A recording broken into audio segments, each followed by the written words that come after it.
Hello everyone and welcome back to the channel. In today's video we will be discussing your class 12 political science chapter 7 regional aspirations part 2 of Jammu and Kashmir, that is roots of the problem.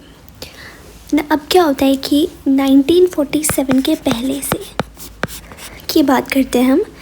तो 1947 was the year जब India independent हुआ था, right. तो उसके पहले Jammu and Kashmir जो था वो एक प्रिंसली स्टेट था. नाउ आई होप कि अब तक आप सभी को पता होगा कि what is princely state. Princely state is basically a region which is ruled by a king और Maharaja under the British control. तो before India became independent in 1947, Jammu and Kashmir was not directly ruled by the British. It was a princely state. Okay? और पहले India में 2 types of areas थे before independence, princely states और British provinces. तो British provinces were the region जहाँ पे Britishers जो थे वो डायरेक्टली रूल करते थे एंड प्रिंसली स्टेट्स में वो डायरेक्टली रूल नहीं करते थे. अब ये हो गई इंडिपेंडेंस तक की बात. अब पार्टीशन पे आ जाओ. जब पार्टीशन होना था तो इन प्रिंसली स्टेट्स के पास 3 चॉइसेस थे.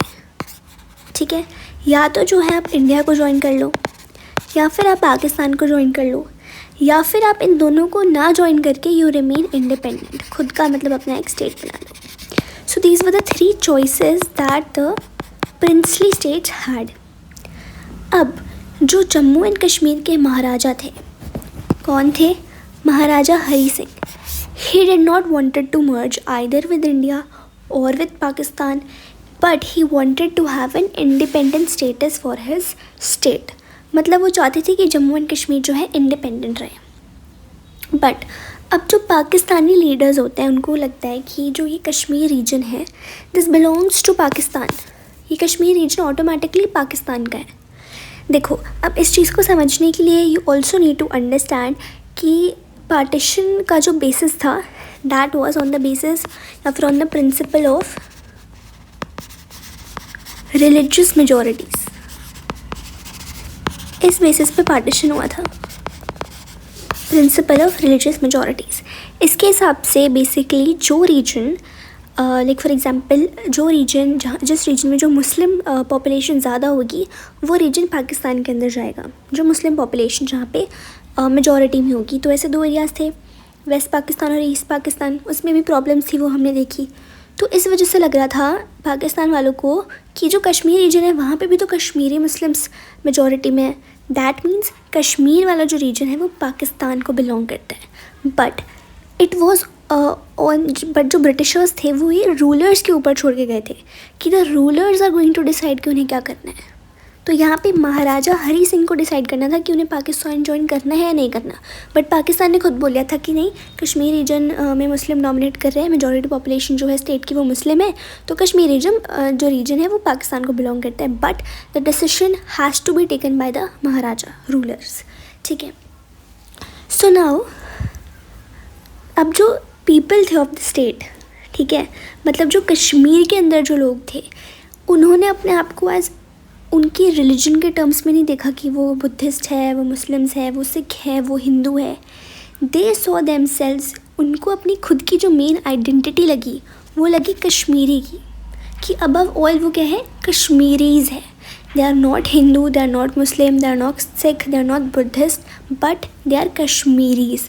तो उनको ऐसा लग रहा था कि जो उनकी मेन आइडेंटिटी है वो रिलीजन के हिसाब से नहीं है बट वो एज कश्मीरी है. तो जो इनकी आइडेंटिटी थी वो रीजनल थी, ना कि रिलीजियस. ठीक है. और इसी ये जो इशू है रीजनल एस्पिरेशन का, इसी को हमने कश्मीरियत बोला है. कश्मीरियत का मतलब क्या हुआ कि उनकी यूनिक आइडेंटिटी, कल्चर और यूनिटी. It is about peace, harmony and shared culture between religions. अब क्या होता है, एक पॉपुलर मूवमेंट होता है in the state which was led by Sheikh Abdullah of the national conference and he wanted to get rid of the Maharaja but was against joining Pakistan. So basically एक leader है and इस लीडर का नाम है शेख अब्दुल्ला. अब आगे इस चैप्टर में मतलब इस टॉपिक में you gonna here this name so many times, just familiarise your self with these things. तो ये जो शेख अब्दुल्ला है इसकी जो पार्टी है वो है नेशनल कॉन्फ्रेंस. ठीक है. अब क्या होता है कि ये लोग चाहते थे कि ये महाराजा को हटा दे, ठीक है, महाराजा को हटा दे, but at the same time वो पाकिस्तान भी ज्वाइन ना करे। तो इनका गोल क्या है कि इस मोनार्की को ख़त्म करे, ये जो मोनार्की है, महाराजा का रूल है, इसको एंड करे, but at the same time Pakistan वालों के साथ मर्ज ना करे। और ये जो पार्टी थी, जो नेशनल कॉन्फ्रेंस पार्टी है, it is a secular organisation. Secular organisation मतलब कि ये लोग रिलीजन बेस्ड पॉलिटिक्स में बिलीव नहीं करते। किस में बिलीव नहीं करते? रिलीजन बेस्ड पॉलिटिक्स में दे डू नॉट बिलीव कि आप रिलीजन के हिसाब से पॉलिटिक्स करो। And also they had a long association with the Congress, तो उनका रिलेशनशिप भी कांग्रेस के साथ काफ़ी टाइम से था। इवन जो शेख अब्दुल्ला है, he had a close relationship with Jawaharlal Nehru which made the political cooperation easier.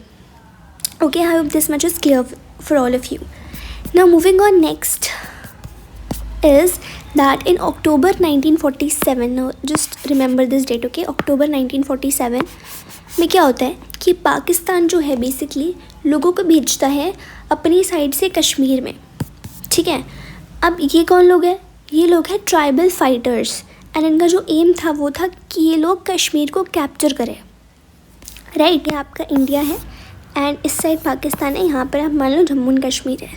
सो पाकिस्तान क्या करता है, वो अक्टूबर 1947 में, 1947 is the year of independence, right. So October में ही क्या करता है, ये कुछ लोगों को भेजता है। ये लोग कौन है? ये लोग हैं ट्राइबल इन्फिल्ट्रेटर्स, जिनका जो मेन एम था वो था टू कैप्चर कश्मीर।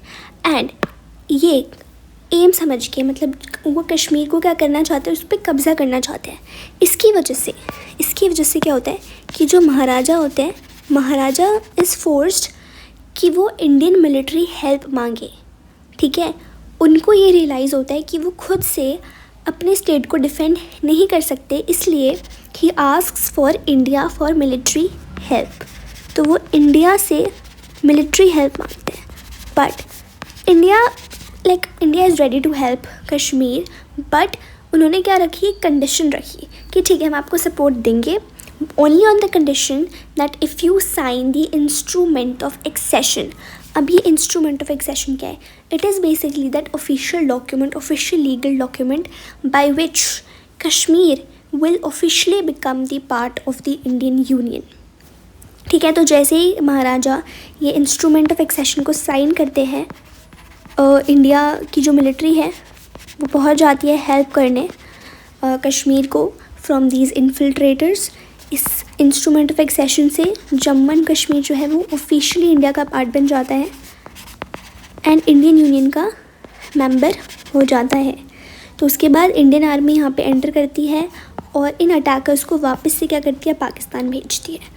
अब बट स्टिल जो है पाकिस्तान जो है वो कुछ पार्ट्स ऑफ कश्मीर को कंट्रोल कर रहा होता है। Even after this help Pakistan का स्टिल कुछ पार्ट्स ऑफ कश्मीर पे कंट्रोल होता है।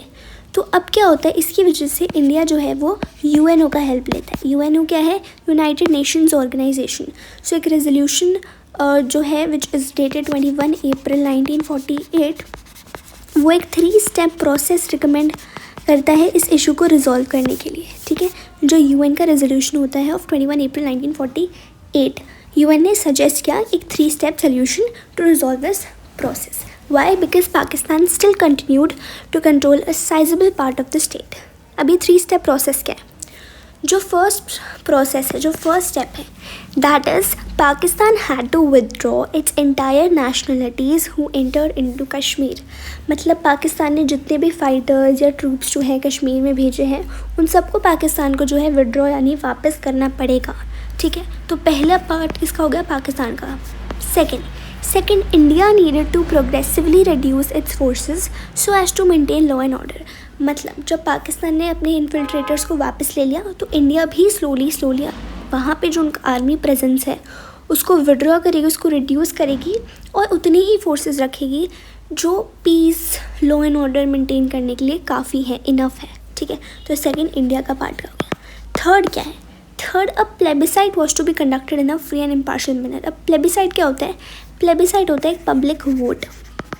यहाँ पे जो कश्मीर में जो पूरी जनता होती है वो वोट करती है और दे हैड टू डिसाइड कि आपको पाकिस्तान ज्वाइन करना है, इंडिया ज्वाइन करना है, and this voting had to be done in a free and impartial manner. But क्या ये वोटिंग होती है, क्या ये प्लेबिसाइड होता है? नहीं होता। ये प्लेबिसाइड क्यों नहीं होता? क्योंकि जो ट्राइबल इन्फिल्ट्रेटर्स पाकिस्तान ने भेजे थे वो अभी भी कुछ अमाउंट में थे, तो अगर और तो वो जो नेचुरल पॉपुलेशन थी वहाँ की वो नहीं थी, वो मिक्सअप हो गई थी। तो इसलिए जो यूएन का प्लान था वो कभी फुली इम्प्लीमेंट ही नहीं हुआ, तो ये इशू भी कभी रिजॉल्व ही नहीं हुआ और इशू जो है ये स्टिल अभी अनरिजॉल्व रहा इसके बाद। ठीक है, इतने में क्या होता है, इतने में हमने बात करी अप्रैल की। अब मार्च में आ जाओ। इतने में जो मार्च 1948 ईयर है, इसमें शेख अब्दुल्ला जो है वो प्राइम मिनिस्टर बन जाते हैं जम्मू एंड कश्मीर के, मतलब हेड हो जाते हैं। एंड ऑल्सो इंडिया जो है जम्मू एंड कश्मीर को एक स्पेशल ऑटोनॉमी भी ग्रांट करता है under article 370 which is a temporary self rule. उस टाइम पे जो लीडर होते थे जम्मू एंड कश्मीर को उनको हम प्राइम मिनिस्टर बोलते थे, ना कि chief minister, which use to represent its special status. ठीक है, मैं क्विकली समराइज करती हूँ whatever we have study till now. तो क्या होता है कि बिफोर 1947 कश्मीर को रूल करते हैं महाराजा हरी सिंह। उनको ना ही इंडिया ज्वाइन करना था, ना ही पाकिस्तान ज्वाइन करना था, but he wanted to have an independent status for his state. So Pakistan को ये लगता है कि कश्मीर का पार्ट होना चाहिए because of the Muslim majority, but Kashmir के लोगों को लगता है कि उनकी खुद की आइडेंटिटी है विच इज़ कश्मीरियत। इतने में क्या होता है, अक्टूबर 1947 में पाकिस्तान जो है ट्राइबल इन्फिल्ट्रेटर्स भेजता है टू कैप्चर कश्मीर, जिसकी वजह से maharaja is force to ask India for help. अब इंडिया ने बोला पहले आपको क्या करना पड़ेगा, इंस्ट्रूमेंट ऑफ एक्सेशन साइन करना पड़ेगा, जो कि महाराजा साइन भी करते थे। After which India goes for the military support and drove back the infiltrators from Kashmir Valley. अब लेकिन स्टिल पाकिस्तान कुछ अमाउंट ऑफ पोर्शन जो है स्टेट का इट कंटिन्यूज़ टू कंट्रोल, जिसकी वजह से ये इशू को कहाँ ले के जाता है, यूनाइटेड नेशन ऑर्गेनाइजेशंस लेके गया, जहाँ पर एक रेजोल्यूशन पास किया गया on 21 April 1948 which basically recommended a 3-step process to resolve this issue. पहला जो स्टेप था इसमें कि पाकिस्तान अपनी नेशनैलिटी और जितने भी ट्रूप्स है उसको विड्रॉ करे, इंडिया धीरे धीरे अपनी जो फोर्सेस है उसको रिड्यूस करें, एंड थर्डली एक प्लेबिसाइड कंडक्ट हो in a free and impartial manner. But क्योंकि ये जो यूएन का जो प्लान है it was never successfully implemented, that is the reason कि ये जो इशू है ये remained unresolved.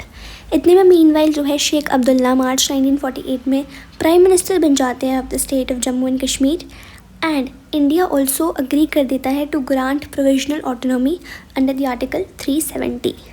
Okay, now this was the entire topic using this mind map.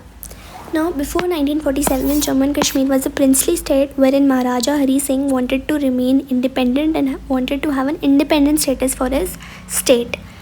Also at the same time the regional aspiration, the issue of this regional aspiration was known as Kashmiriyat, and people saw themselves as Kashmiris above all. Pakistan also claimed that Kashmir has to belong to Pakistan because of the Muslims majority, and so in October 1947 Pakistan sent some tribal infiltrators which basically led Maharaja to ask for Indian military help, which was only possible if Maharaja accepted to sign the instrument of accession. So Jammu and Kashmir joined India through this legal document, after which India drove back the infiltrators, but Pakistan still continued to control a sizable part of Kashmir, by which this issue was then sent to United Nations, and the United Nations basically passed a resolution and recommended a 3-step process to solve this issue. First step, that Pakistan will withdraw its forces. Second, India will reduce its forces. And third, a plebiscite has to be conducted in a free and impartial manner. But no progress could be achieved because these steps were not fully implemented. In the meanwhile, in March 1948, some developments happened, such as Sheikh Abdullah became Prime Minister of Jammu and Kashmir, and provisional autonomy to Jammu and Kashmir was granted under Article 370. Now, this was a mind map which you can draw in your exam. For its quick revision, we also have a flowchart that before 1947, Jammu and Kashmir was a princely state. Its ruler was Maharaja Hari Singh. He did not want to merge with India or Pakistan. He wanted independent status. Pakistan's view was that Kashmir belonged to Pakistan because Muslim majority. People's view was that they are Kashmiris above all, which led to a issue of regional aspiration known as Kashmiriyat. A popular movement was led by Sheikh Abdullah, and his party was National Conference, which is also a secular organization. He wanted to get rid of Maharaja, but he was against joining Pakistan. In October 1947, Pakistan sent tribal infiltrators, and Maharaja asked for Indian military help. Instrument of accession was signed with the government of India, and India drove back infiltrators. Pakistan continued to control sizable part of the state, through which this issue was taken to United Nations, and a 3-step process was recommended that Pakistan will withdraw its forces, India will reduce its forces, and a plebiscite will be conducted in a free and impartial manner. But no progress could be achieved. In March 1948, Sheikh Abdullah became Prime Minister of Jammu and Kashmir, and India granted provisional autonomy to Jammu and Kashmir under Article 370. And that is all for this topic. And if you have covered this topic with me by making notes, it's all done.